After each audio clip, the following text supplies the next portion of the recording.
ఉంటే వాటిని సైలెంట్ మోడ్లో కానీ లేకపోతే స్విచ్ ఆఫ్ కానీ చేయవలసిందిగా మనవి చేస్తున్నాను.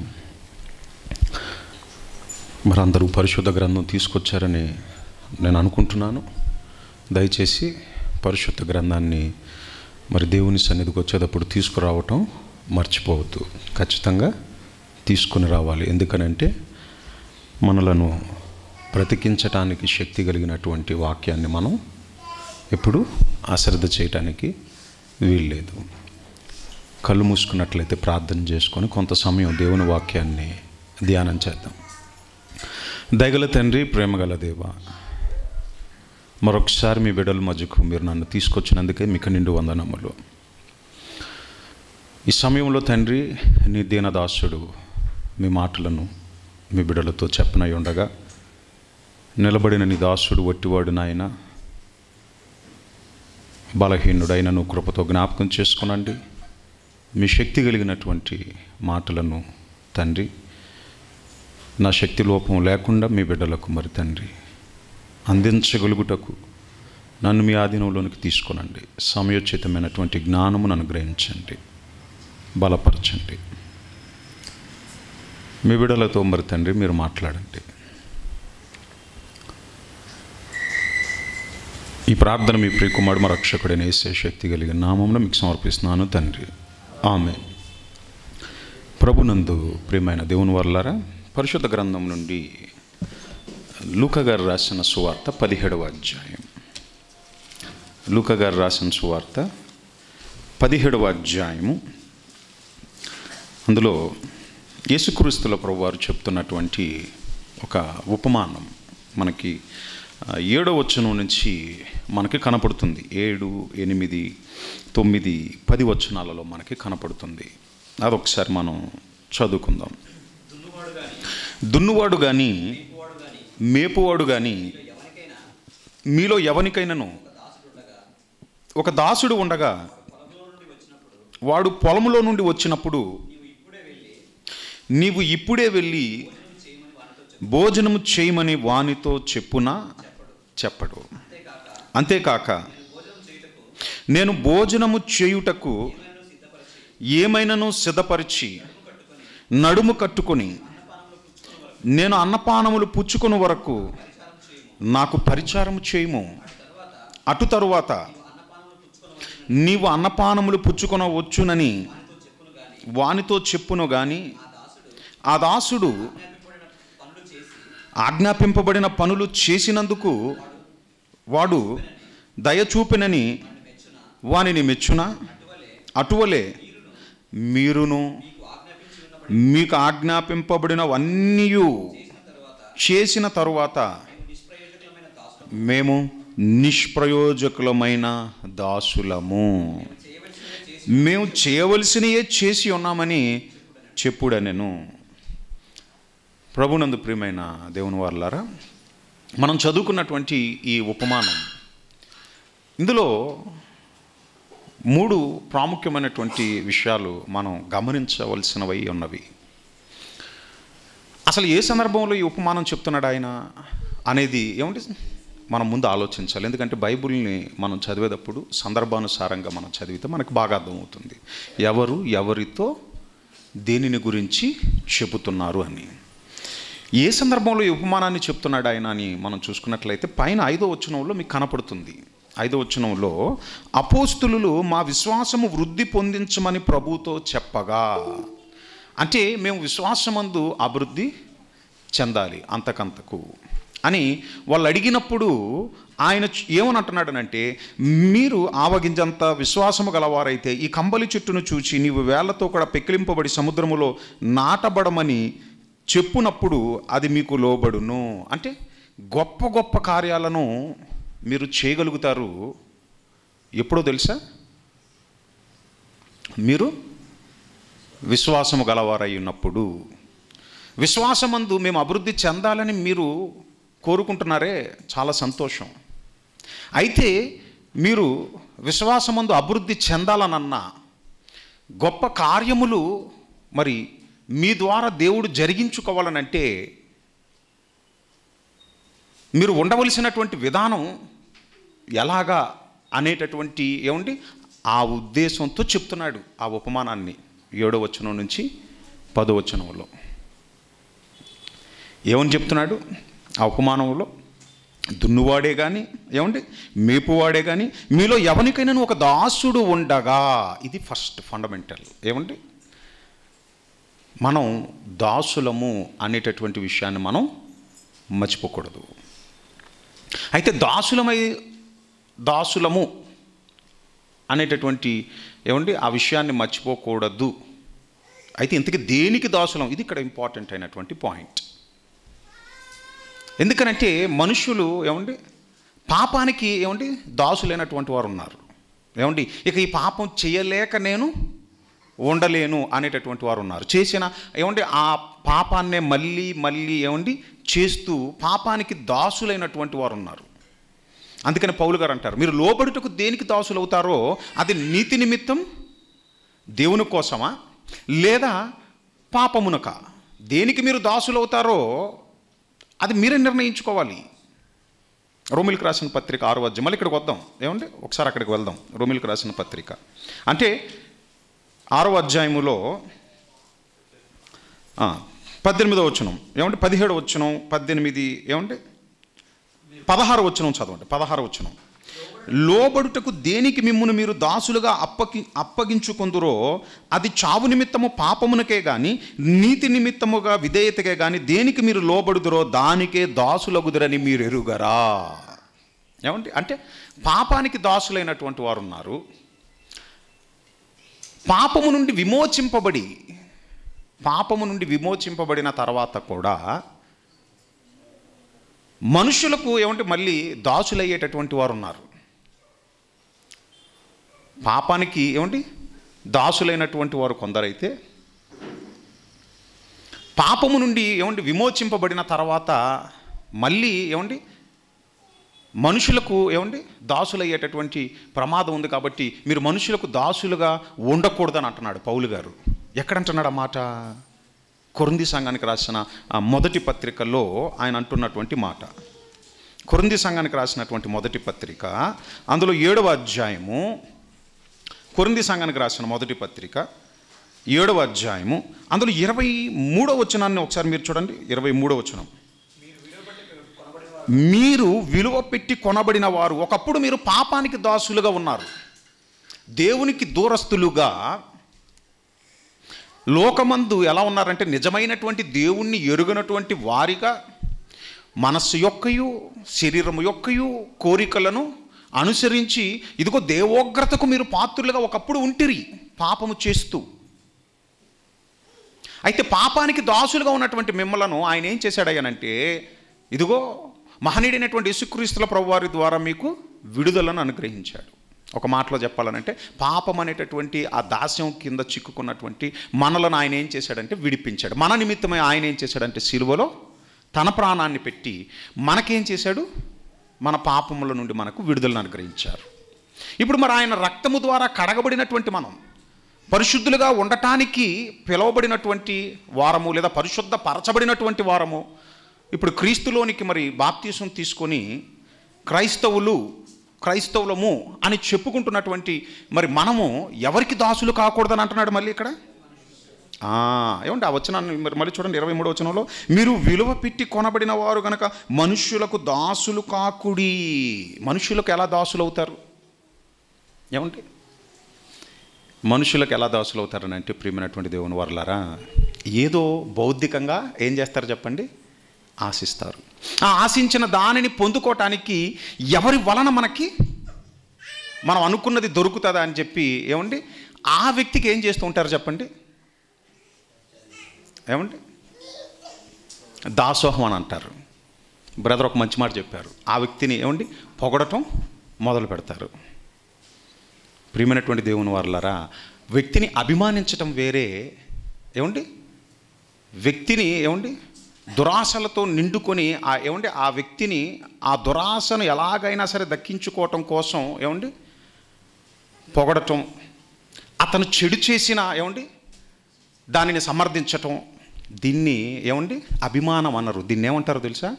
దురభిమానము అని అంటారు. ఈ డిఫరెన్స్ మీకు తెలియాలి. దేర్ షుడ్ బి ఏమంటే ఆ డిఫరెన్స్ మీకు తెలియకపోతే చాలా ప్రమాదం. అభిమానానికి దురభిమానానికి ఆ డిఫరెన్స్ తెలియాలి.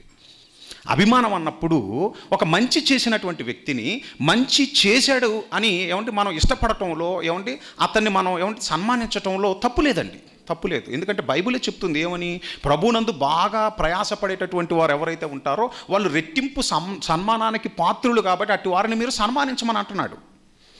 అలా ప్రభు కోసం ఏమండి నిజంగా ఒక త్యాగపూరితమైనటువంటి జీవితాన్ని జీవించి ఒక మాదిరికరమైనటువంటి ఏమండి భక్తి జీవితాన్ని కనపరిచేటటువంటి ఏమండి అట్టి వారిని మనం అభిమానించటంలో తప్పు లేదు.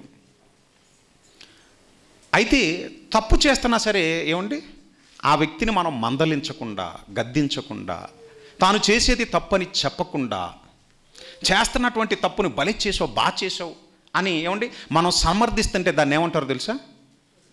దురభిమానం అని అంటారు. ఇంకా మీకు బాగా అర్థం అవటానికి చెప్తాను. ఏమంటే ఇప్పుడు బస్సులో వెళ్తున్నాం, ట్రావెల్ చేసుకుంటూ వెళ్తున్నాం. ఉదాహరణకి ఇప్పుడు డ్రైవర్ తాగుతున్నాడు అనుకోండి, అది మనం చూసామనుకోండి, ఏమంటే అప్పుడు ఏమనాలి చెప్పండి? వెంటనే ఏమంటే బస్సు ఆపమని ఏమంటే డ్రైవర్ని తాగొద్దని చెప్పాలి, అవునా కాదా? నువ్వు ఇలా తాగుతూ తోలితే ఏమవుతుంది? నువ్వేం చేస్తావు? ప్రమాదం. ఇప్పుడు ఇలా తాగుతూ తోలుతున్నావు అంటే నువ్వు మత్తులో ఉంటావు. మత్తులో ఉన్నటువంటి నీకు ఎదురుగా వచ్చేవి ఏముంటాయి? స్పష్టంగా నీకు కనిపించవు. ఆ మత్తులో నువ్వేం చేస్తావయ్యానంటే ఇదిగో తొలనాడుతూ బండిని ఇటు తిప్పుతావు, అటు తిప్పుతావు, ఏదో డివైడర్ కొట్టేయటం లేకపోతే దేన్నో ఒక దానిని గుద్దేయటం జరుగుతుంది. కాబట్టి ప్రమాదం పొంచి ఉంది. కాబట్టి ఇప్పుడు నీ వలన ఇదిగో ఇప్పుడు ఈ బండిలో ఉన్నటువంటి వారందరి ప్రాణాలకు ప్రమాదం గనుక వెంటనే ఇమీడియట్గా ఏం చేయాలి చెప్పండి? తాగి తోలటానికి వీల్లేదు, అసలు తాగినటువంటి నీవు తోలటానికి వీల్లేదని వెంటనే ఏం చేయాలి చెప్పండి? చెప్పాలి, అవునా కాదా? అలా కాకుండా ఇవాళ రోజుల్లో తాగకుండా ఎవరున్నారు? అయినా ఎంతో దూరం లాంగ్ జర్నీ కదా, ఇన్ని వందల మైళ్ళ దూరం తాగకుండా తోలాలంటే ఎంతైనా కష్టమే. అయిపోయిందా? పక్కన బ్రాందీ షాప్ ఉంటే నేను వెళ్ళి కొంచెం మళ్ళీ తీసుకొని ఇస్తాను, తాగుతూ తోలు అని అంటామా మనం చెప్పండి? అలా అంటున్నామనంటే దాన్ని ఏమంటారు చెప్పండి? ఏమండి చెడును ఏం చేస్తున్నట్టు? మనమే సమర్థిస్తున్నట్టు. ప్రియమైనటువంటి దేవుని వారలారా, దావీదు గారు ఈ విషయమై దేవుణ్ణి ప్రార్థిస్తున్నాడు. ఏమని ప్రార్థిస్తున్నాడో ఏమంటే ఒకసారి చూడండి. మీరు ఈ వచనాన్ని చూసే ఉంటారు. కీర్తనల గ్రంథం 19వ అధ్యాయము 13వ వచనం. కీర్తనల గ్రంథము 19వ అధ్యాయము 13వ వచనం. దురభిమాన పాపములో పడకుండా నీ సేవకుణ్ణి ఆపుము, వాటిని నన్ను ఏలనీయకుము. ఎందుకనంటే దురభిమానం అనే పాపంలో నేను పడినప్పుడు చెప్తున్నాడు చూడండి, నేను ఒకవేళ దురభిమానం అనేటటువంటి పాపంలో పడకుండా ఉంటే చెప్తున్నాడు ఏమని? అప్పుడు నేను యథార్థవంతుడనై అధిక ద్రోహము చెయ్యకుండా నిందారహితుడనగుదును. కానీ నేను యథార్థవంతుడిని కాకుండా నేను నిందారహితుడిగా మిగిలిపోవాలనంటే ఇదిగో ఆ దురభిమానం అనేటటువంటి పాపంలో చిక్కుకుంటే చాలు. కాబట్టి నీ దాసుడనైనటువంటి నన్ను ఇదిగో ఆ దురభిమానం అనేటటువంటి పాపంలో చిక్కుకొనకుండా నువ్వేమైనా సరే నన్ను ఏం చేయాలి? కాపాడాలి, నన్ను ఆపాలి. అదే చెప్తున్నాడు కదండి, అదే చెప్తున్నాడు చూడండి. దురభిమానం అనే పాపంలో పడకుండా నీ సేవకుని ఆపుము, వాటిని నన్ను ఏలనీయకుము.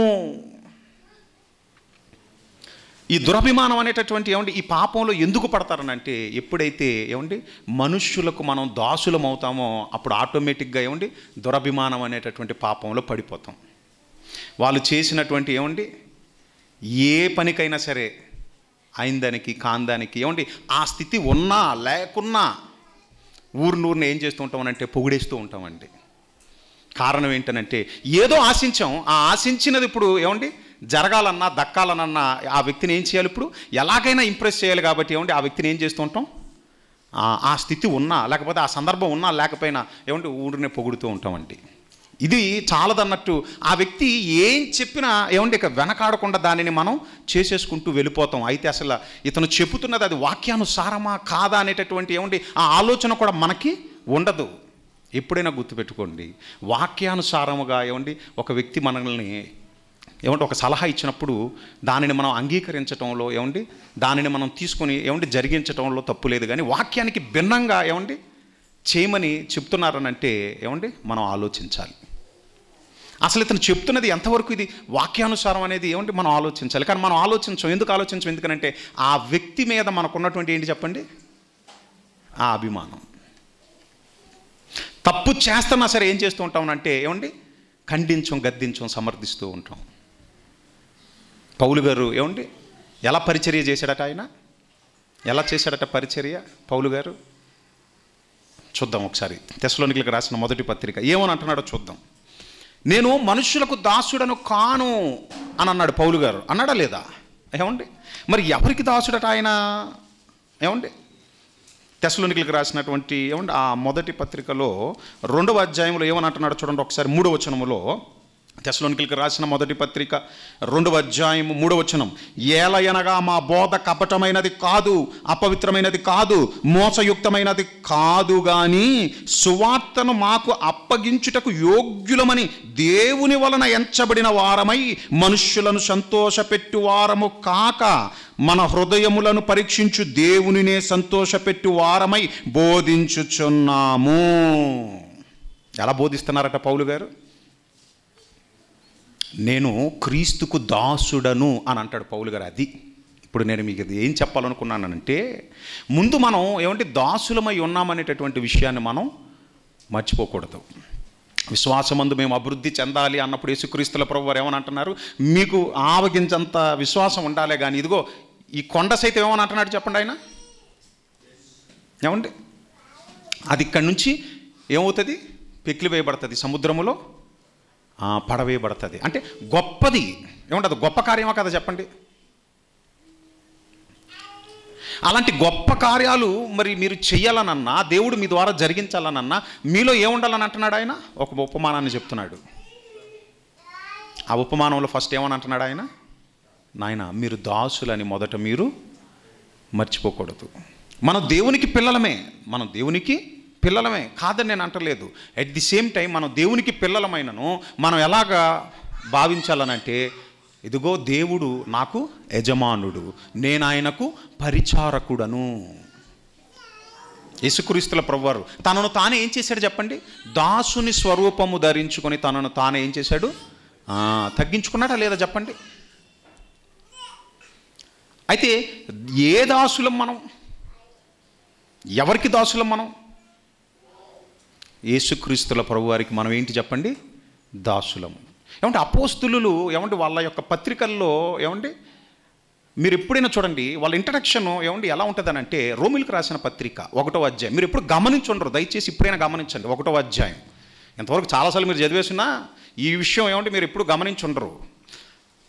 రోమిలకు రాసిన పత్రిక 1వ అధ్యాయము అందులో 1వ వచనం చూడండి ఒకసారి. ఏమని అంటున్నాడు పౌలు గారు? ఏమని అంటున్నారు? How he's introducing himself. ఏమంటే ఒక సంఘానికి పత్రికను రాస్తూ రాస్తున్న ఆయన ఏమంటున్నాడు? ఇదిగో ఖండాలను సువార్తను దాటించినటువంటి పౌలను నేను అని అంటున్నాడా? ఇవన్నీ ఏమంటే మనం గమనించాలండి. వాళ్ళు మాదిరి మనకి. మీకు అర్థమవుతుందో లేదో? భక్తుల జీవితాలు ఏమంటే మనకి మాదిరి, శ్రమానుభవానికి మాదిరి, వాళ్ళ తగ్గింపు ఏమండి స్వభావానికి ఏమండి మాదిరి. ఏమని అంటున్నాడు? క్రీస్తు యేసు దాసుడనైనటువంటి పౌలు అనేటటువంటి నేను. ఆయన మాత్రమే కాదండి, యాకోబు గారు ఆయన పత్రికలో ఆయన ఏమని అంటున్నాడు చూడండి. యాకోబు గారు రాసిన పత్రిక 1వ అధ్యాయం. దేవుని యొక్కయు ప్రభు అయిన యేసుక్రీస్తు యొక్కయు దాసుడనైన యాకోబు. యేసుక్రీస్తుల ప్రభు వారికి సహోదరుడైనటువంటి యాకోబుని నేనని అంటున్నాడా? నేను దాసుడని ఆయనకి. యోధా పత్రిక 1వ అధ్యాయంలో కూడా చూడండి ఇదే మాట ఉంటుంది మీకు. యోధా గారు రాసిన పత్రిక 1వ అధ్యాయము ఏమంటే ఒకే ఒక అధ్యాయం ఉంటుందిలేండి, అందులో 1వ వచనం. యేసుక్రీస్తు దాసుడను, నేను యేసుక్రీస్తుకు దాసుడను. యేసుక్రీస్తుల ప్రభువారు ఆ మాటకు వస్తే శరీరధారిగా భూమి మీద బ్రతుకున్నటువంటి దినాలలో ఇదిగో మాకు అన్నయ్య, మావాడే, ఆయనకి నేను తమ్ముణ్ణి అని అంటున్నాడా? లేదండి. పేతురు గారు కూడా ఆయన రాసిన 2వ పత్రిక 1వ అధ్యాయం 1వ వచనం. అపోస్తులలో ఉన్నటువంటి ఏమండి వాళ్ళ యొక్క ఏమండి ఆ ఆలోచన చూడండి. వాళ్ళు కలిగి ఉన్నటువంటి ఏమండి ఆ మనస్సులో ఏమంటే వాళ్ళు వాళ్ళని గురించి వాళ్ళు ఏమనుకుంటున్నారు అనేది ఏమంటే ఆ పత్రికలు చదువుతున్నప్పుడు మనకు స్పష్టంగా అర్థమవుతూ ఉంటుంది. యేసుక్రీస్తు దాసుడను ఏమని అంటున్నారు పేతురు గారు ఏమని అంటున్నారు? పేతురు గారు రాసిన 2వ పత్రిక 1వ అధ్యాయము 1వ వచనం, యేసుక్రీస్తు దాసుడను ఏమని అంటున్నాడు? ఎదుగో పరలోకపు ద్వారములు దాని ఎదుట నిలవనేరవు అని అన్నాడు. ఆ మాటకు వస్తే సంఘానికి నేను ఒక పిల్లర్ లాంటోడిని అని అంటున్నాడా? లేదండి. మేము క్రీస్తు యేసు యొక్క దాసులము, మేము దేవుని దాసులము. దేవుని దాసుడు దాసుడు ఏం చేస్తాడు? యజమానుడిని ఏం చేయాలి చెప్పండి? సంతోషపరచాలి. అందుకని పౌలు గారు ఏమని అంటున్నాడు? తెస్సలోనికీయులకు రాసినటువంటి మొదటి పత్రికలో ఆయన ఏమంటున్నారు? పౌలు గారు 2వ అధ్యాయములో మేము ఎవరిని సంతోషపరిచే వారముగా ఉన్నామని అంటున్నాడు ఆయన. మా బోధ ఎలా ఉందని అంటున్నాడు చూడండి. ఏలయనగా మా బోధ కపటమైనది కాదు, అపవిత్రమైనది కాదు, మోసయుక్తమైనది కాదు, కానీ సువార్తను మాకు అప్పగించుటకు యోగ్యులమని దేవుని వలన ఎంచబడిన వారమై మనుష్యులను సంతోషపెట్టు వారము కాక మన హృదయములను పరీక్షించు దేవునినే ఏం చేస్తున్నాడట? దేవునినే సంతోషపెట్టు వారమై బోధించుచున్నాము. అందుకని 5వ వచనంలో ఏమని అంటున్నాడు చూడండి. మీరు ఎరిగి ఉన్నట్టు మేము ఇచ్చకపు మాటలనైనను ధనాపేక్షను కనిపెట్టు వేషమునైనను ఎన్నడూ వినియోగింపలేదు. ఇందుకు ఎవరు సాక్ష్యం అంటున్నాడు? దేవుడే సాక్షి. అందుకని అంటాడండి తిమోతి గారికి రాసిన పత్రికలు ఏమని అంటాడు? దేవుని ఎద్దుట యథార్థమైనటువంటి నమ్మకమైనటువంటి సిగ్గుపరనక్కర్లేనటువంటి పనివానిగా నిన్ను నీవే కనపరుచుకో అని చెప్పి అంటున్నాడు. అది ఇప్పుడు యేసుక్రీస్తుల ప్రభువు వారు చెప్పిన ఆ ఉపమానంలోనికి వెళ్ళిపోదాం. ముందు శిష్యులతో ఏమని అంటున్నాడు? మీరు దాసులు అనేటటువంటి విషయాన్ని మీరు మర్చిపోవద్దు. ప్రియమైనటువంటి దేవుని వారలారా, మనం దేనికి దాసులము అంతే కదండి. ఇప్పుడు మనం ఏం చేయండి? ఇప్పుడు మనం ఎవరికి శిష్యులని చెప్పండి? యేసుక్రీస్తుల ప్రభువు వారికి శిష్యులమేనా? శిష్యులమే. నేను చెప్పు మాటలను మీరు అంగీకరించి నిజముగా వాటి ప్రకారం జరిగించాలే కానీ మీరు నిజముగా నాకేమవుతారన్నాడు యేసుక్రీస్తుల ప్రభువారు? శిష్యులు అవుతారని చెప్పి అన్నాడు. ఇప్పుడు ఆ శిష్యులకి ఏమని చెప్పాడు ఆయన ఉపమానంలో? చూద్దాం, మళ్ళీ ఉపమానానికి వెళ్ళిపోదాం. లూకా గారు రాసిన సువార్త 17వ అధ్యాయం 7వ వచనం, దున్నువాడే కానీ మేపువాడే కానీ మీలో ఎవరికైనాను ఒక దాసుడు ఉండగా మనం క్రీస్తుకు దాసులము. కాబట్టి మనుషులను సంతోషపరిచేటటువంటి వారముగా, మనుషులకు దాసులుగా ఉండటానికి వీల్లేదు. అలాగే మనం విడిచిపెట్టి వచ్చినటువంటి పాపానికి మళ్ళీ మనం దాసులు అవ్వటానికి వీల్లేదు. నెక్స్ట్, ఇప్పుడు కొనసాగింపు చదువుకుంటూ వెళ్దాం. వాడు పొలములో నుండి వచ్చినప్పుడు నీవు ఇప్పుడే వెళ్ళి భోజనము చేయమని వానితో చెప్పునా చెప్పడు. ఇది ఇంపార్టెంట్ అయిన పాయింట్. ఆల్రెడీ పొలంలో ఆ దాసుడు ఏం చేశాడు? యజమానుడికి లోబడి పొలంలో ఏం చేసి వచ్చాడు? చక్కగా పనిచేసి వచ్చాడు. బాగా పొలంలో పనిచేసి వచ్చావు, అలిసిపోయావు, ఇదిగో భోజనం చేయి అని చెప్పి ఇప్పుడు యజమానుడు చెప్పట్లేదు. ఏం చేయమంటున్నాడు చూడండి. 8వ వచనంలో ఏమని అంటున్నాడు చూడండి. యజమానుడు ఏమంటున్నాడు? అంతేకాక నేను భోజనము చేయుటకు ఏమైనను సిద్ధపరిచి నడుము కట్టుకొని నేను అన్నపానములు పుచ్చుకొను వరకు నాకు పరిచారము చేయుము. ఏమంటున్నాడు? ఆల్రెడీ బయట పని చేసి వచ్చిన వాడికి మళ్ళీ ఇంటిలోనికి వచ్చిన తర్వాత కూడా పని అప్పగిస్తున్నాడు. Am I right? ఆల్రెడీ పొలం పని చేసి వచ్చాడండి. పొలం పని చేసి వచ్చినటువంటి వానికి ఇంటికి వచ్చిన తర్వాత వెంటనే ఇదిగో నువ్వు భోజనం చేసి ఇదిగో నువ్వు రిలాక్స్ అవ్వు అని అంటున్నాడా యజమానుడు? ఏమని అంటున్నాడు? నాకు భోజనమును సిద్ధపరిచి నేను తినేంత వరకు నాకు పరిచారం చేయాలి. దేవుడు ఏ పనిచ్చినా చేయాలి. మనం ఆయనకి దాసులం కదండి. దేవుడు ఏ పనిచ్చినా చేయాలి, ఎంత పనిచ్చినా చేయాలి. అది పాయింట్. మీకు అర్థమవుతుందా? దేవుడు ఏ పనిచ్చినా చేయాలి, ఎంత పనిచ్చినా చేయాలి. అంటే దీని అర్థం ఏంటి చెప్పండి? ఎప్పుడైనా సరే ప్రియమైనటువంటి దేవుని వారలారా, చెప్పే బోధకులుగా మేం కనపడతామేమో కానీ ఏమండి ఒక మీటింగ్ కానివ్వండి, లేకపోతే ఏదైనా ఒక సెమినార్ కానివ్వండి, ఏమండి అక్కడ బోధ చేసేటటువంటి బోధకుడు కనపడుతున్నాడేమో కానీ దాన్ని ఆర్గనైజ్ చేయడానికి ఏమండి చాలామంది కష్టపడతారండి. ఏమండి వచ్చేటటువంటి ఏమండి బోధకులను ఏమండి వాళ్ళని రిసీవ్ చేసుకొని వాళ్ళకి ఏమండి వసతులన్నీ ఏమండి సిద్ధపరిచి ఏమండి వాళ్ళకి అక్కడ ఏమేమి కావాలో వాటి అన్నిటినీ సమకూరుస్తూ కొంతమంది ఏమండి కష్టపడుతూ ఉంటే ఆ మీటింగ్ ఏమండి ఆ కార్యక్రమాల విషయం మరికొంతమంది ఏం చేస్తూ ఉంటారనంటే ఏమండి మొత్తం ఆ ప్లేస్ అంతటిని నీట్గా క్లీన్ చేసేసి బరకాలు వేసేసి కుర్చీలు వేసేసి ఏమండి వాళ్ళకు చేతనైనంత ఏమండి ఆ పని వాళ్ళు చేస్తూ ఉంటారు. మరికొంతమంది ఏమండి వంట ఏమండి వచ్చినటువంటి వారికి భోజనం సిద్ధపరిచేటటువంటి పనిలో ఏమండి వాళ్ళు ఉంటారు. ఇలా ఏమండి ప్రతి వాళ్ళు ఏమండి ఒక కార్యక్రమం ఏమండి జరగాలనంటే వాళ్ళ వంతు పని వాళ్ళు ఏం చేస్తూ ఉంటారు. దేవుని పని ఏదైనా సరే ప్రియమైనటువంటి దేవుని వల్ల ఎప్పుడైనా గుర్తుపెట్టుకోండి, అది చిన్న పన పెద్ద పని అని కాదండి, పనే. ఈవెన్ ఏమండి చెప్పుల దగ్గర ఏమండి కాచేటటువంటి పని అయినా సరే అది పనే.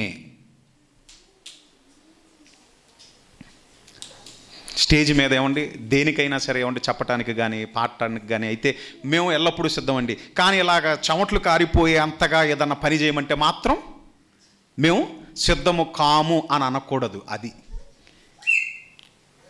ఏ పనిచ్చినా సంతోషంతో దాన్ని స్వీకరించాలి. ఎంత పనిచ్చినా చెయ్యాలి. అలసిపోయాను ప్రభువా, నిన్నే కదా నేను ఇచ్చాను ఈ కార్యక్రమం కోసం, మళ్ళీ ఈ కార్యక్రమం ఏంటి, మళ్ళీ ఇవ్వాలా? నిన్నే కదా నేను బోధ చేసి వచ్చింది, నేను రాత్రంతా బోధ చేసి జర్నీ చేసి అలసిపోయి వచ్చాను, మళ్ళీ ఈరోజు కూడా నన్ను ఏం చేయమంటున్నారు, మళ్ళీ వాక్యం చెప్పమంటున్నారు. ఏమండి అని అనకూడదు. ఏ పనైనా ఎంత పనైనా చెయ్యాలి. చేసిన తర్వాత ఏమండి చేసిన తర్వాత దేవుడి కోసం నేను ఇలా చేస్తున్నాను అలా చేస్తున్నాను, మనలో ఉన్నటువంటి ఏమండి ప్రాబ్లమే అదండి. ఎప్పుడు ప్రియమైనటువంటి దేవుని వల్లరా ఆ ఉపమానంలో ఆయన ఏం చేయమంటున్నాడు ఇప్పుడు చదవండి. మీకు 9వ వచనంలో అర్థం చేసుకోండి ఉపమానాన్ని. 9వ వచనంలో ఏమని ఆయన, ఆ దాసుడు ఆజ్ఞాపింపబడిన పనులు చేసినందుకు అంటే దాని అర్థం ఏంటో తెలుసా? పొలం పని చేసి వచ్చినటువంటి ఆ దాసుడితో యజమానుడు ఏమన్నాడంటే ఇంటిలో కూడా ఏం చేయమన్నాడు, అన్నపానములు సిద్ధపరచమన్నాడు, నేను తినిన తర్వాత నువ్వు తిను అని చెప్పి అన్నాడు. యజమానుడికి ఏం చేశాడు, ఇంట్లో కూడా ఏం చేశాడు, ఏమండి పరిచారం చేశాడు. పరిచారం చేసిన తర్వాత ఆజ్ఞాపింపబడిన పనులన్నీ చేసిన తర్వాత ఏం చేయమంటున్నాడు చదవండి ఇప్పుడు 9వ వచనంలో. ఆ దాసుడు ఆజ్ఞాపింపబడిన పనులు చేసినందుకు వాడు దయ చూపినని వానిని మెచ్చునా. భలే పని చేసావు, నువ్వు బయట చేసావు, ఇంటి లోపల చేసావు అని యజమానుడు ఏమండి ఆ దాసుడిని మెచ్చట్లా. 10వ వచనంలో ఇప్పుడు ఆ దాసుడు యజమానుడితో ఏమనాలో చెప్తున్నాడు చూడండి. అటువలనే మీరును మీకు ఆజ్ఞాపింపబడినవన్నీ చేసిన తరువాత మేము నిష్ప్రయోజకులమైన దాసులము. ఏమనాలంటున్నాడు ఆయన, ప్రభువా నీకోసం అంత పని చేశాను, అక్కడ నీకోసం ఎంత పని చేశాను, ఇంట్లో అంత పని చేసి ఇదిగో ఒక నమ్మకమైనటువంటి దాసునిగా నేనున్నాను అని అనకుండా ఏమని అనమంటున్నాడు,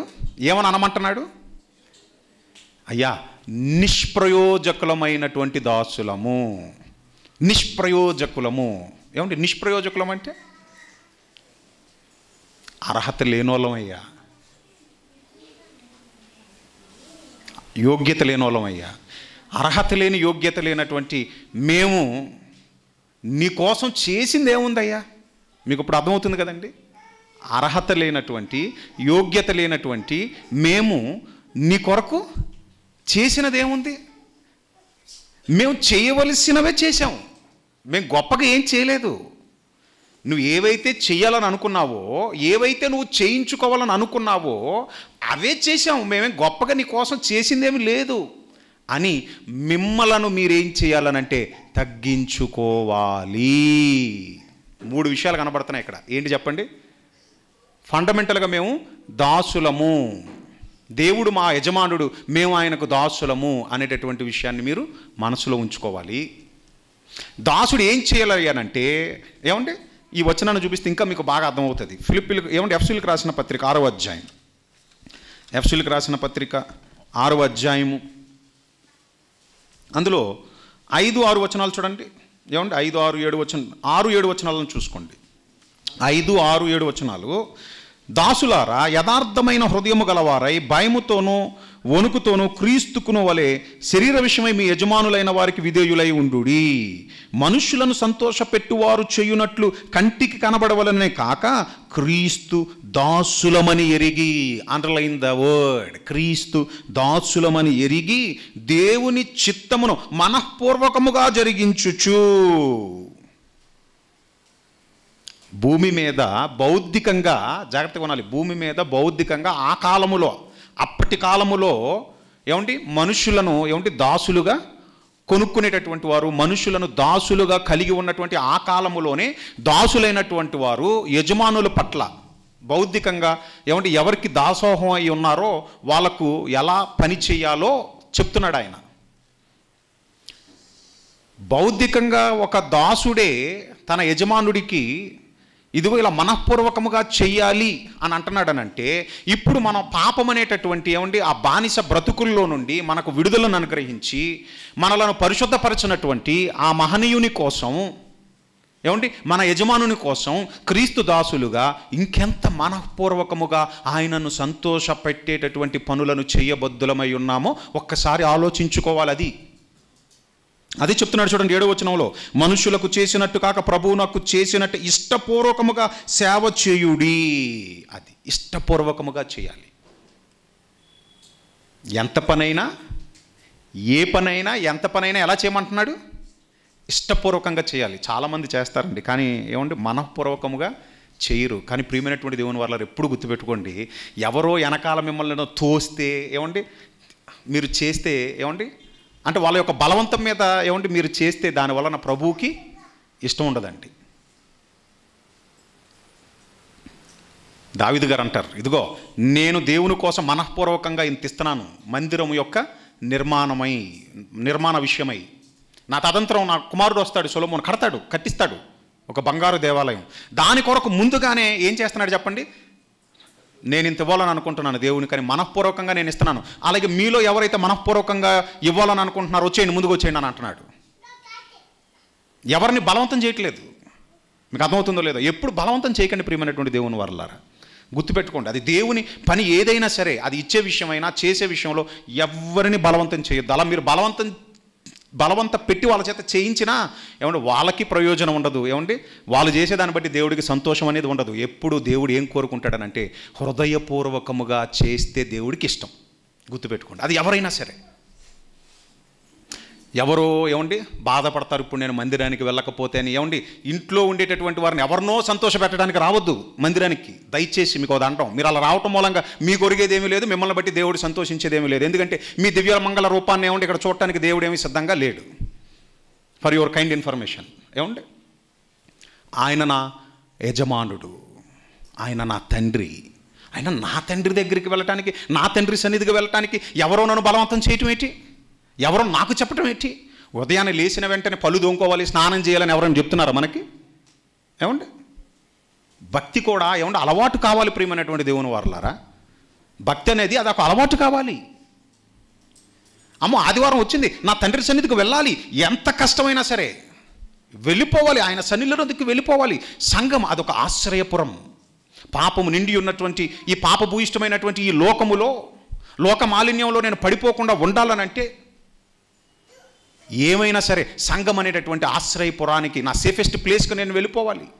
అక్కడైతేనే దేవుని గురించినటువంటి సంగతులు వినబడతాయి, అక్కడైతే దైవికమైనటువంటి వాతావరణం ఉంటుంది, ఆధ్యాత్మికమైనటువంటి ఆ కీర్తనలు, దేవుని మాటలు, ప్రార్థన అక్కడే వినపడుతుంది. కాబట్టి నాకు అక్కడే రక్షణ అని ఇష్టపూర్వకంగా రావాలి ప్రియమైనటువంటి దేవుని వారలారా. అలాగే దేవుడికి ఇచ్చేటటువంటి విషయంలో కూడా ఇవ్వాలని 10 మంది చెప్పాల్సిన అవసరం లేదండి. పదే చెప్పాల్సిన అవసరం లేదు. మనంగానే ఇష్టపూర్వకముగా ఇవ్వాలి. అది మన కష్టార్జితమైన, మన సమయమైన, మన కష్టమైన ఏదైనా అలా మీరు ఇష్టపూర్వకంగా దేవుని కోసం ఇస్తే దేవుడు మిమ్మల్ని ఇష్టపడతాడు. పౌలు గారు అదే చెప్తున్నాడు ఎఫెసీయులకు రాసిన పత్రికలో. మనఃపూర్వకంగా ఇవ్వండి, మనుషులకు కనబడేటట్టు కాదు. పైన ఉన్నటువంటి నా తండ్రి, రహస్యమందు ఉన్నటువంటి నా తండ్రి నన్ను చూస్తున్నాడు. రహస్యమందు ఉన్నటువంటి నా తండ్రి నాకు ఖచ్చితంగా ఏం చేస్తాడు? ప్రతిఫలాన్ని అనుగ్రహిస్తాడు. కాబట్టి మనుష్యులకు కనపడేటట్టుగా లేదా మనుషులను సంతోషపెట్టేటటువంటిగా కాదు, ప్రభువుకి నేను దాసుడను, నా తండ్రిని నేనేం చేయాలి, సంతోషపెట్టాలి. కాబట్టి ఎంత పనిచ్చినా ఏ పనిచ్చినా నేను ఇష్టపూర్వకంగానే చెయ్యాలి. అలా చేసిన తర్వాత ఏమండి మూడోది ఏం చేయాలి చెప్పండి, దేవుడు మనకి ప్రతిఫలం ఏమండి ఇవ్వటానికి సిద్ధంగా ఉన్నప్పుడు దాన్ని పోగొట్టుకునేది ఎవరో కాదండి, మనమే పోగొట్టేసుకుంటాం. ఎలా పోగొట్టుకుంటామో కూడా చెప్పమంటారా మీకు? దానికి కూడా ఒక ఉపమానం చెప్పాడు యేసుక్రీస్తుల ప్రభువారు. ఇంతగా ఆయన కోసం ప్రయాసపడుతున్నటువంటి మనకి రహస్యముందున్న మన తండ్రి ఏమండి ప్రతిఫలం ఇవ్వబోయే ఆ టైంలో మనం ఎలా ఏమండి తయారవుతామనంటే ఒక పరిసయ్యుడి అవతారం ఎత్తుతాం. మనం పరిసయ్యుడి అవతారం ఎత్తి దేవుని యొక్క ఏమండి ఆ కృపను, ఆ దేవుని యొక్క ఏమండి ఆ ప్రతిఫలాన్ని మనం ఎలా పోగొట్టుకుంటామనంటే లూకా గారు రాసిన సువార్త 18వ అధ్యాయం, లూకా గారు రాసిన సువార్త 18వ అధ్యాయము, అందులో 9 నుంచి 14 వచనాలు చూసుకోండి. లూకా గారు రాసిన సువార్త 18వ అధ్యాయం 9 నుండి 14 వచనాలు. తామే నీతిమంతులమని తమ్మును నమ్ముకొని ఇతరులను తృణీకరించు కొందరితో ఆయన ఈ ఉపమానము చెప్పాను. ప్రార్థించుటకై 2 మనుషులు దేవాలయముకు వెళ్ళిరి. వారిలో ఒకడు పరిసయ్యుడు, ఒకడు సుంకరి.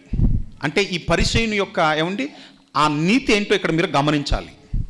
యేసుక్రీస్తుల ప్రభువారు చెప్పారు కదా, శాస్త్రుల నీతి కంటేను పరిసయ్యుల నీతి కంటేను మీ నీతి అధికము కాని ఎడల మీరు పరలోక రాజ్యములో ప్రవేశించరు. ఏమంటే మత్తయి గారు రాసిన సువార్త 5వ అధ్యాయం వచనం రాసుకోండి, ఎలాగో రాసుకుంటున్నారు కాబట్టి. మత్తయి గారు రాసిన సువార్త ఏమంటే 5వ అధ్యాయము అందులో 20వ వచనంలో ఉంటుంది ఆ మాట. మాథ్యూ చాప్టర్ 5:20 ఏమండి ఇంతకీ వాళ్ళ నీతి ఏంటి, పరిసయ్యుల నీతి ఏంటి చెబుతారు కానీ చేయరు. అది మీకు మత్తయి గారు రాసిన సువార్త 23వ అధ్యాయం 2వ వచనంలో ఉంటుంది. నెక్స్ట్ ఇంకొకటి వాళ్ళలో ఉన్నటువంటి ఏమండి బాధాకరమైనటువంటి ఏమండి వాళ్ళ యొక్క నైజం ఏంటనంటే వాళ్ళ దృష్టిలో వాళ్ళే నీతిమంతులు అంతే. ఇతరులను ఎలా చూస్తూ ఉంటారనంటే ఏమండి మేమే భక్తిపరులం, మాతో పోల్చుకుంటే వీడెంత వీడి భక్తి ఎంత, మేము వెళ్ళకపోతే పరలోక రాజ్యానికి ఇంకెవరు వెళ్తారు చూసారా. ఏమంటే వాళ్ళను వాళ్ళు ఏం చేసుకుంటున్నారు చెప్పండి, నీతిమంతులుగా తీర్చేసుకొని ఎలా ఉప్పొంగుతున్నాడో ఇప్పుడు మీకు 10వ వచనంలో చెప్తున్నాడు చూడండి. ఏమంటే 11వ వచనం నుంచి చెప్తున్నాడు చూడండి. ప్రార్థించేటప్పుడు కూడా ప్రార్థనలో కూడా మీకు ఏంటంటే డంబపు మాటలు కనపడతాయి చూడండి. 11వ వచనంలో పరిసయ్యుడు నిలబడి, దేవా నేను చోరులను అన్యాయస్తులను వ్యభిచారులనైనా ఇతర మనుష్యుల వల్ల నీకెందుకయ్యా, ఏమండి ఇంకొకటి గురించి నీకెందుకు, నువ్వు ప్రార్థించేటప్పుడు నీ తండ్రితో ఏమండి తండ్రి నిష్ప్రయోజకుడైనటువంటి నీ దాసుడు ఇదిగో ఈరోజు నీ సేవను జరిగించినందుకు ఈ దీనదాసుని నువ్వు వాడుకున్నందుకు నీకు వందనములయ్యా లేదా నీకు కృతజ్ఞతలయ్యా అని చెప్పాలి నువ్వు. కానీ ఏమని అంటున్నాడు, ఇగో చాలామంది నా కళ్ళ ముందు ప్రభువా దొంగలుగా కనపడుతున్నారు, ఇంకా ఎలా కనపడుతున్నారట, వ్యభిచారులా కనపడుతున్నారు, అన్యాయస్తులా కనపడుతున్నారు, నేను వాళ్ళలా ఉన్ననందుకు ఏమంటున్నాడు, ఈ సుంకరి వలన ఏమంటే పక్కనున్న సుంకరిని చూసి ఏమంటున్నాడు, ఉండనందుకు నీకు కృతజ్ఞతాస్తులు. ఇదేటండి ఇది ప్రార్థనలో కూడా ఏమంటే డంబపు మాటలండి. ఎప్పుడు గుర్తుపెట్టుకోండి, మనం తగ్గవలసిన వాళ్ళమై ఉన్నాము, దేవుడు ఏమండి గణపరచబడవలసినటువంటి వాడై ఉన్నాడు. మహిమ ఘనతలు ఎల్లప్పుడూ ఏమండి ఆయనకే చెందాలి, మర్చిపోవద్దు. ఇంకా ఏమని అంటున్నాడు చూడండి, అక్కడ తాగట్లేదు, ఇంకా ఏమంటున్నాడు చూడండి, ఇంకా ముందుకెళ్ళిపోతున్నాడు.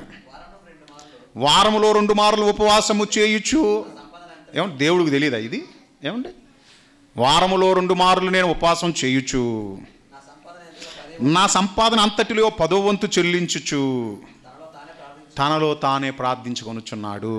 ఏమండి ఏమైంది చెప్పండి. ఇప్పుడు కింద సుంకరి ఏమని అంటున్నాడు చూడండి 13వ వచనంలో, అయితే సుంకరి దూరముగా నిలుచుండి ఆకాశం వైపు కనులెత్తుటకైనను ధైర్యము చాలక రొమ్ము కొట్టుకొనుచు దేవా పాపినైన నన్ను కరుణించమని పలికెను. ఏమండి సుంకరి ఏమంటే ఒక్క మంచి పని కూడా చేసి ఉండడా, ఎన్నో పాపాలు చేసి ఉండొచ్చు, కానీ కనీసం ఒక మంచి పని అయినా చేసి ఉండొచ్చు కదండి. ఆ మంచి పనుల గురించి ఇక్కడ ప్రస్తావించాలి కదా. ప్రభువా నేను ఈ మంచి పని చేశాను, ఆయనను ఇన్ని పాప పనులు చేశాను కాబట్టి పాపినైనా నన్ను కరుణించు అని అనొచ్చు కదండి. అలా అంటలేదండి, అలా అంటలేదు. నేను చేసిన పాపాలే నాకు పదే పదే గుర్తొస్తున్నాయి నాయన, ఇలాంటి ఒక పాపిని ఇదిగో మనుషులు ఎవరు కరుణించరు, కానీ కరుణించి ఇదిగో ఆదుకునేటటువంటి వాడివి నీ ఒక్కడివే. మనుషులైతే చేసినటువంటి పాపాన్ని చెబితే అసహించుకొని ఛీ అని అంటారు. కానీ తండ్రి నీ దగ్గరకు వచ్చినప్పుడు నువ్వు మనుషుల్లాంటి వాడివి కాదు కదా. నేను బాగుంటే అందరికీ కావాలి, కానీ నేను బాగోకపోయినా నా మార్పును కోరుకునేటటువంటి వాడివి, నన్ను బాగుపరచాలని, బాగుపరచబడినటువంటి నన్ను వాడుకోవాలని కోరుకునేటటువంటి వాడివి నీవే కదా. కాబట్టి పాపినైనటువంటి నన్ను కరుణించయ్యా, నన్ను క్షమించు, ఇక మీదటైనా సరే నేను మంచిగా ఉంటానని ఆ పాపపు ఒప్పుకోలు ఆ ప్రార్థన తనను తాను తగ్గించుకొనొచ్చు. ఆకాశము వైపు అది చెప్తున్నాడు చూడండి. ఆకాశము వైపు అయినను కనులెత్తి చూచుటకు ధైర్యము చాలక రొమ్ము కొట్టుకొనొచ్చు, పాపినైనా నన్ను కరుణించు అని చెప్పి అన్నాడు. ఇంతకీ ఎవరు కరుణించబడ్డారు? ఇది ప్రశ్న. సుంకరి కరుణించబడ్డాడు. ఇలాంటి చక్కటి ఉదాహరణ మళ్ళీ మనకు ఒకటి కనపడుతుంది. యేసుక్రీస్తుల ప్రభు వారికి కుడివైపు ఒకళ్ళు, ఎడంవైపు ఒకళ్ళు ఉన్నారండి. ఇంకొక కొద్ది క్షణాల్లో చచ్చిపోతారండి. కానీ వాళ్ళల్లో కూడా ఒకటికి మార్పు రావట్లేదండి. అప్పుడు కూడా ఏమని అంటున్నాడో తెలుసా? ఇగో నువ్వు దేవుడు కుమారుడు అయితే నువ్వు దిగి ఇదిగో మమ్మల్ని దింపే. ఏంటి పాటలేటి, కష్టమేంటి, ఏటి బాధ ఏంటి? కొంతమంది మారరండి, మీరు ఎంత చెప్పండి. కానీ పక్కన ఉన్నటువంటి ఇంకొక అతను ఏమంటున్నాడు? ఇంకొద్దిసేపట్లో మనం చనిపోతాము, నీకు ఇప్పటికి కూడా నీకు మార్పు లేదా? నీలో మార్పు లేదా? మనం చేసిన దానికి మనకి శిక్ష అయితే తగ్గును, కానీ ఇతను ఏ పాపం చేయనటువంటి వాడు, ఇతనికి శిక్ష తగదు. అయ్యా ఎన్నో పాపములు చేసినటువంటి ఇగో నన్ను కరుణించయ్యా, నీ రాజ్యముతో వచ్చేటప్పుడు నన్ను జ్ఞాపకం చేసుకొని రిక్వెస్ట్ చేసుకుంటున్నాడండి. బైబిల్లో మాట ఉంటుంది, కప్పు కొనక ఒప్పుకొను వాడు ఏమవుతాడు? కనికరము పొందుకుంటాడు. కానీ పాపమును ఒప్పుకొనక కప్పుకునేటటువంటి వాడు ఏం చేస్తాడు చెప్పండి? ఎప్పటికైనా సరే దేవుని ఉగ్రతకు పాత్రుడైపోతాడు. మరి దొంగగా ఉన్నటువంటి అతనికి మార్పు పొంది ఏమని కోరుకున్నాడు? నీ రాజ్యంతో వచ్చేటప్పుడు నన్ను జ్ఞాపకం చేసుకొని అన్నాడు. మరి కరుణింపబడ్డాడా? కనికరింపబడ్డాడంటే ఏమన్నారండి యేసుక్రీస్తుల ప్రభువారు? నేడు నీవు నాతో పాటు పరదైసులో ఉందువు. ప్రియమైనటువంటి దేవుని వర్లారా, ఎప్పుడు గుర్తుపెట్టుకోండి, దేవుడు ఏం చేస్తాడట? యాకోబు గారు రాసిన పత్రిక 4వ అధ్యాయం, యాకోబు గారు రాసినటువంటి పత్రిక 4వ అధ్యాయము 6వ వచనం. యాకోబు గారు రాసిన పత్రిక 4వ అధ్యాయం 6వ వచనం. కాదు కానీ ఆయన ఎక్కువ కృపనిచ్చును, అందుచేత దేవుడు అహంకారులను ఎదిరించి దీనులకు కృప అనుగ్రహించును. దేవుడు ఎవరిని ఎదిరించి? అహంకారులను ఎదిరించి దీనులకు కృపను అనుగ్రహించును. ఎందుకు దీనులకు కృప అనుగ్రహించునంటే, ప్రియమైనటువంటి దేవుని వారలారా, సామెతల గ్రంథం 16వ అధ్యాయము, అందులో ఒక చక్కటి మాట ఉంటుంది చూడండి, 5వ వచనములో. సామెతల గ్రంథం 16వ అధ్యాయం 5వ వచనం. గర్వహృదయులందరూ యెహోవాకు హేయులు. గర్వహృదయులందరూ యెహోవాకు హేయులు. సామెతల గ్రంథం 29వ అధ్యాయం, అందులో 23వ వచనం. సామెతల గ్రంథం Proverbs chapter 29 verse 23, 29వ అధ్యాయం 23వ వచనం. ఎవని గర్వము వానిని తగ్గించును. కింద చెప్తున్నాడు చూడండి అసలు పాయింట్. వినయ మనస్కుడు ఘనత నొందును. అదండి, వినయ మనస్కుడు ఏమవుతాడు? ఘనత నొందును. అందుకని ఇప్పుడు అదే యాకోబు గారు రాసిన పత్రిక 4వ అధ్యాయం 10వ వచనంలో ఒక మాటను చెప్తున్నాడు. యాకోబు గారు రాసిన పత్రిక 4వ అధ్యాయం 10వ వచనం. ప్రభు దృష్టికి మిమ్మును మీరు తగ్గించుకొనుడి, అప్పుడు ఆయన మిమ్మును హెచ్చించును. అది ఫార్ములా ఏంటి చెప్పండి? A+B² అంటే మన వాళ్ళు చెప్తారు కదండి, A² + 2AB + B² అని. అది ఫార్ములా అది. అలాగే దేవుడు మనల్ని హెచ్చించాలనంటే సూత్రం ఏంటి చెప్పండి? నేను దేవుడి కోసం ఇంత చేస్తాను అంత చేస్తానని మనం చెప్పకూడదు. మనం ఏమనాలి? నిష్ప్రయోజకుడైనటువంటి నీ దాసుడు తండ్రి చేయవలసినవే చేస్తున్నాడు, గొప్పగా చేస్తున్నదంటూ ఏమీ లేదు, గొప్పగా ఇప్పటి వరకు చేసిందంటూ ఏమీ లేదు. అప్పుడు ప్రభు దృష్టికి మీరు యోగ్యులుగా కనబడినటువంటి వారై ఏం చేస్తాడు చెప్పండి? మరింతగా ఆయన మిమ్మలను హెచ్చుగా తన కోసం వాడుకుంటాడు. అప్పుడు ఆయన కోసం మీరు గొప్ప గొప్ప కార్యాలను చేయటానికి అవకాశం పొందినటువంటి వారు అవుతారు. ఇప్పుడు మీకు అర్థమైంది కదండి ఉపమానం ఎందుకు చెప్తున్నాడు ఆయన యేసుక్రీస్తుల ప్రభువారు? మీరు దాసులని, ఆయన ఏ పనిచ్చినా ఎంత పనిచ్చినా చెయ్యబద్దులై ఉన్నారని, చేసిన తర్వాత మిమ్మలను మీరు తగ్గించుకుని నిష్ప్రయోజకులమైనటువంటి దాసులమయ్యా, మేము చెయ్యవలసినవే చేశాము కానీ గొప్పగా చేసిందేమీ లేదని మిమ్మల్ని మీరు తగ్గించుకోండి. అప్పుడు ఆయన మిమ్మల్ని ఏం చేస్తాడు? హెచ్చిస్తాడు. హెచ్చుగా ఆయన మిమ్మల్ని వాడుకుంటాడు. అప్పుడు మీరు గొప్ప గొప్ప కార్యాలను చేస్తారు. మీ ద్వారా గొప్ప గొప్ప కార్యాలను ఆయన చేయించుకుంటాడు. ప్రియమైనటువంటి దేవుని వారలారా, దేవుడు మనలను ఉన్నతమైనటువంటి స్థితిలో ఉంచాలని, గొప్పగా తన కోసం వాడుకోవాలని ఆయన పదే పదే కోరుకుంటూ ఉంటాడండి. కానీ మనమే ఏం చేస్తూ ఉంటామనంటే ఆయన చేత బలంగా వాడబడకుండానట్లు మనమేనండి కారణం. ఎందుకు తెలుసా? మనం ఆయనకి దాసులు అన్నటువంటి విషయాన్ని మనం మర్చిపోయి పాపానికి దాసులం అవటానికి ప్రయత్నిస్తాం మళ్ళీ, లేదా మనుషులకు దాసులుగా అవటానికి మనమే మనుషులకు దాసులుగా అప్పగించుకుంటాం. లేదా దేవుని కోసం కష్టపడి ఆ పరిశీలనగా ఏం చేస్తాం చెప్పండి? ప్రభువా నీ కోసం అంత ఇచ్చాను, ఇంత ఇచ్చాను, నేను ఇచ్చింది అర్జెంట్గా మైక్లో చెప్పించాలి. ఇంతకుముందు ఆనంద్ బ్రదర్ గారు మరి ఆ బ్రదర్ గారు ఎవరో తెలియదు కానండి, ఖచ్చితంగా దేవుని కోసం ఇచ్చిన ఆ పేరు చెప్పొద్దని అన్నారు కదండి. మీరు ఇచ్చినది ఇక్కడ ఉన్నటువంటి వారికి తెలియకపోయినా పరలోకమందు అది ఏమైపోయిందో తెలుసా? రిజిస్టర్డ్. అది మీ తాలూకు గ్రంథంలో అది రిజిస్టర్డ్. భౌతికంగా మీకు దానికి ప్రతిఫలం ఉంటుంది ఆయన చిత్తానుసారంగా తగిన కాలమందు. అలాగే అనంతకాలంలో కూడా దానికి ఖచ్చితంగా మీకు రివార్డ్ అనేది ఉంటుంది. మీకు అర్థమవుతుందా?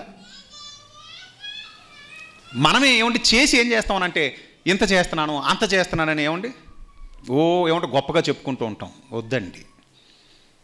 బాప్తిస్మ ఇచ్చి యోహాను గారు ఈ భక్తుల జీవితాలను ఆలోచిస్తూ ఉంటే వాళ్ళను తగ్గించుకున్న విధానం. బాప్తిస్మ ఇచ్చి యోహాను గారు ఇదిగో నువ్వేనా రాబోయేటటువంటి మెస్సయ్య అన్నప్పుడు ఏమన్నాడు ఆయన? ఆ వచ్చేవాడికి బాప్తిస్మ ఇచ్చేవాడు ఎవడో కాదు నేనే అని అన్నాడా? లేదండి. ఆయన చెప్పుల వారును విప్పుటకైనను నేను యోగ్యుడను కాను. ఇక యోహాను గారు రాసిన సువార్త 3వ అధ్యాయం 30వ వచనంలో ఏమంటాడో తెలుసా? ఆయన హెచ్చించబడవలసిన వాడై ఉన్నాడు, నేను తగ్గింపబడవలసిన వాడనై ఉన్నాను అని తనను తాను తగ్గించుకుంటున్నాడు బాప్తిస్మ ఇచ్చి యోహాను గారు. పౌలు గారికి బర్నబా గారికి పెద్ద సన్మాన కార్యక్రమం ఏర్పాటు చేశారండి. లుస్త్రలో బలహీనమైనటువంటి పాదములు కలిగినటువంటి వాడిని ఎప్పుడైతే స్వస్థపరిచారో అప్పుడు అక్కడ ఉన్న వాళ్ళు ఏం చేస్తున్నారో చూడండి. ఇప్పుడు అపోస్తుల కార్యములో చూడండి ఒకసారి. అపోస్తుల కార్యములు 14వ అధ్యాయం సందర్భం. అపోస్తుల కార్యములు 14వ అధ్యాయంలో లుస్త్రలో బలహీన పాదములు కలిగినటువంటి ఒకడు ఉండెను. వాడికి ఎప్పుడైతే పౌలు గారు యేసు నామాన మరి వాడికి లేవమన్నప్పుడు వాడు ఎప్పుడైతే లేచాడో, వాడికి ఎప్పుడైతే ఆ స్వస్థత వచ్చిందో అప్పుడు వెంటనే 11, 12 వచనాల్లో చూడండి ఒకసారి. జనసమూహములు పౌలు చేసిన దానిని చూచి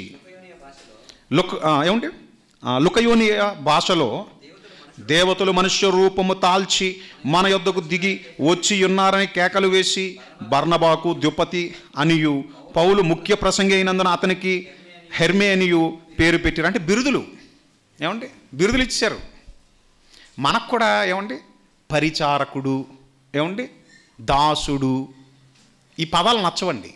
మనకు కూడా గొప్ప గొప్ప ఆ పదవులు ఏవైతే ఉంటాయో వాటి పెట్టి పిలిస్తేనే మనకేంటి చెప్పండి? మనసుకు సమాధానం, సంతోషం. ప్రియమైనటువంటి దేవుని వర్లరా, మనిషి ఇచ్చేది ఈ 60-70 సంవత్సరాల బ్రతుకు కాలం వరకే, కానీ దేవుడు ఇచ్చేది అది శాశ్వతమైనది, ఎప్పుడూ మర్చిపోవద్దు.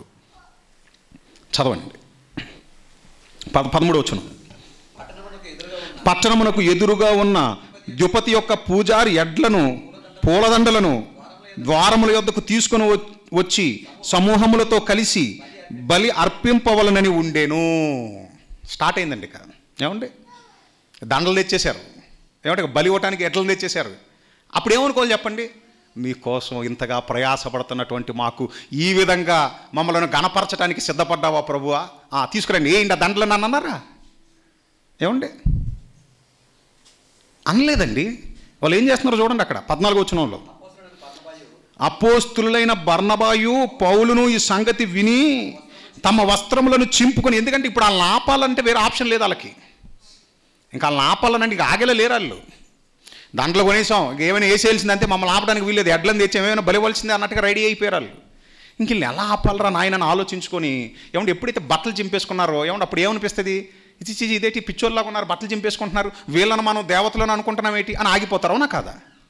అందుకని వాళ్ళ ముందున్న ఆప్షన్ ఏంటనంటే బట్టలు చించేసుకొని వాళ్ళను వాళ్ళు ఏం చేస్తున్నారు చెప్పండి? అపోస్తులైనటువంటి బర్నబాయు పౌలును ఈ సంగతి విని తమ వస్త్రములను చింపుకొని సమూహములలోనికి చొరబడి, అయ్యలారా మీరెందుకు ఇలాగూ చేయుచున్నారు? మేము కూడా మీ స్వభావము వంటి స్వభావము గల నరులమే. ఏమంటున్నారు? మేము కూడా మీ వంటి స్వభావం కలిగినటువంటి నరులమే. మీరు ఈ వ్యర్థమైన వాటిని విడిచిపెట్టి ఆకాశమును భూమిని సముద్రమును వాటిలో ఉండు సమస్తమును సృజించిన జీవము గల దేవుని వైపు తిరగవలనని మీకు సువార్త ప్రకటించుచున్నాము. యజమానుడి తట్టు మీరు తిరగాలయ్యా. మేము ఆ యజమానుని యొక్క దాసులము, పరిచారకులము. ఆయన స్థానాన్ని మాకిస్తారంటారేంటి మీరు? ఆయన స్థానాన్ని మాకివ్వటానికి వీలు లేదు. ఆయన స్థానాన్ని మేము పుచ్చుకొనుటకు వీలు లేదు. ఆయన మహిమపరచబద్ధుడై ఉన్నాడు. ఆయన హెచ్చింపబడవలసిన వాడై ఉన్నాడు. మేము తగ్గింపబడవలసిన వాళ్ళమై ఉన్నాం. ఈ మాటనే చెప్తాడండి పౌలు గారు కొరింథీ సంఘానికి రాస్తే. ఏమని అంటాడో తెలుసా? నేను నాటి తిని, అపోలో నీళ్లు పోసాడు, కానీ వృద్ధి కలుగజేసింది దేవుడే. నాటేవాడిలో నీళ్లు పోసేవాడిలో ఏమీ లేదు, వృద్ధి కలుగజేసేటటువంటి దేవునిలోనే. మనం కూడా ఏమండి అప్పుడప్పుడు పెద్ద పెద్ద మాటలు మాట్లాడేస్తూ ఉంటాం మనుషులను ఉద్దేశించి.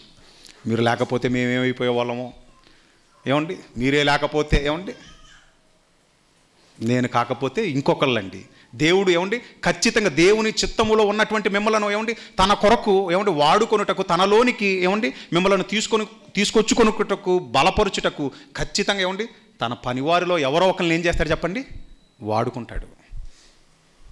కాబట్టి ఏమండి క్రీస్తు పరిచారకులమే. మనలో ఒకళ్ళు గొప్ప, ఒకళ్ళు తక్కువ అనేది లేనే లేదండి. ఎప్పుడు ఏమండి మనల్ని మనం తగ్గించుకోవలసిన వాళ్ళమై ఉన్నాము, దేవుణ్ణి హెచ్చించబద్ధులమై ఉన్నాం. ఇప్పుడు మీకు అర్థమైంది కదండి? దేవుని కోసం ఏమండి దేవుణ్ణి మెప్పించాలని అనుకుంటున్నారా? యజమానుడు వాడుకునేటటువంటి ఒక గొప్ప అర్హమైనటువంటి పాత్రగా మలచబడాలని అనుకుంటున్నారా? దేవుని కోసం గొప్పగా వాడబడాలని అనుకుంటున్నారా? అయితే యేసుక్రీస్తుల ప్రభువారు చెప్పిన ఉపమానం మీకు గుర్తుకు రావాలి. ఏంటి ఉపమానం? దాసులమయ్యా. ఎలాంటి దాసులము? నిష్ప్రయోజకులమైనటువంటి దాసులము. ఒక మాటలో చెప్పాలనంటే ఎన్నిక లేనటువంటి వారం, అల్పులము. అయినను మీ పని నిమిత్తం యోగ్యులుగా ఎంచారు. చూశారు, ఇదే గొప్ప గిఫ్ట్ అయ్యా. మీ పని నిమిత్తం యోగ్యులుగా ఎంచుటయే కాక మీరు మమ్మల్ని వాడుకుంటున్నారే, ఎంతకంటే మించినటువంటి సన్మానం లేకపోతే ఆధిక్యత ఇంకేముంది ఈ ప్రపంచంలో?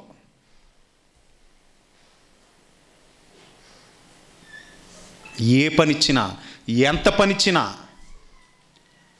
మీ కొరకు మరి తండ్రి చేస్తాము, ఈ దీనదాసుని వాడుకోనాయన అని అనాలి.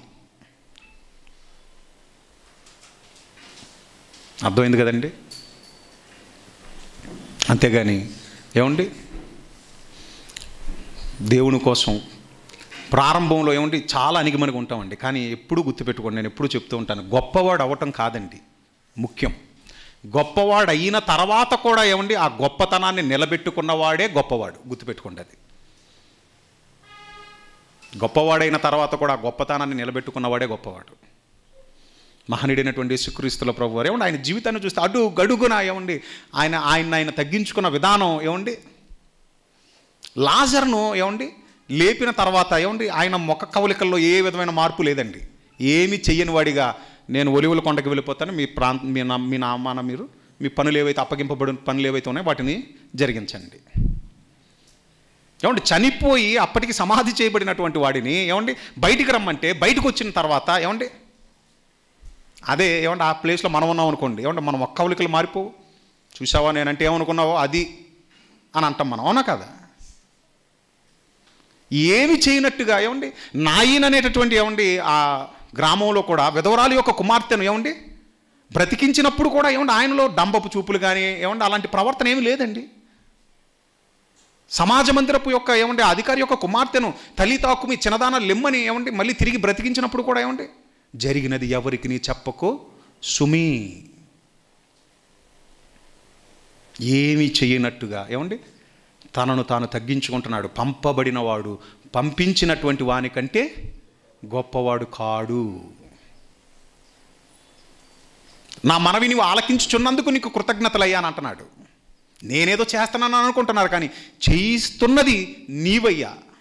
ఆయన తగ్గించుకుంటున్న విధానం. అందుకేనండి దేవుడు ఎంతగా హెచ్చించాడనంటే ప్రతి వాని మోకాలు యేసు నామమున వంగవలసినదే. అన్ని నామముల కన్నా పైనామం యేసు నామమే. దూతల పైనను అధికారుల పైనను శక్తుల పైనను అధికారము నొందినటువంటి వానిగా తండ్రి కుడిపాస్యమున ఉన్నాడు. ఎందుకంత ఆధిక్యత?